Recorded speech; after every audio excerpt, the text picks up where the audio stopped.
நடுத்தர வயது ஆஸ்திரேலியர்களிடையே பார்வை பிரச்சினைகள் அதிகரித்து வருவதா ஆராய்ச்சியாளர்கள் கண்டறிஞ்சிருக்காங்க.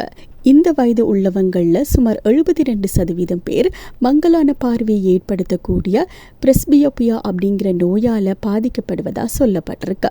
இந்த பார்வை குறைபாடு இருக்கக்கூடிய ஒரு ஓட்டுநருக்கு வாகனத்தினுடைய முன்பக்கத்தை தெளிவாக பார்க்கறதுல சிரமம் இருக்கு. அதே நேரத்தில் தொலைதூர போக்குவரத்து சிக்னல்கள்ல உடனடியாக கவனம் செலுத்த முடியாது.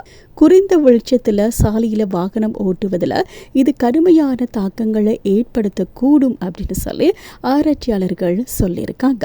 இந்த பார்வை குறைபாடு உள்ளவர்கள் மங்கலான வெளிச்சம் இருக்கக்கூடிய தெருக்கள்ல பாதசாரிகளை அடையாளம் காண முடியாது அப்படின்னும் இந்த பிரச்சனை சாலை விபத்துகள் அதிகரிப்பதற்கு ஒரு முக்கிய காரணமாக இருக்கும் அப்படின்னு சொல்லியும் கண் மருத்துவரான கிறிஸ்மா பட்டேல் கூறியிருக்காரு. இந்த பிரஸ்பியோபியாவிற்கு சிகிச்சைகள் இருக்கின்றன, ஆனா பலர் அதை கருத்தில் கொள்றது இல்லை அப்படின்னும் குறித்த வைத்தியர் சொல்லியிருக்காரு. ஆஸ்திரேலியர்கள்ல சுமார் 38% பேர் பார்வை குறைபாடு காரணமா இரவுல ஒழுங்கற்ற முறையில வாகனம் ஓட்டியதாக ஒப்புக்கொண்டிருக்காங்க.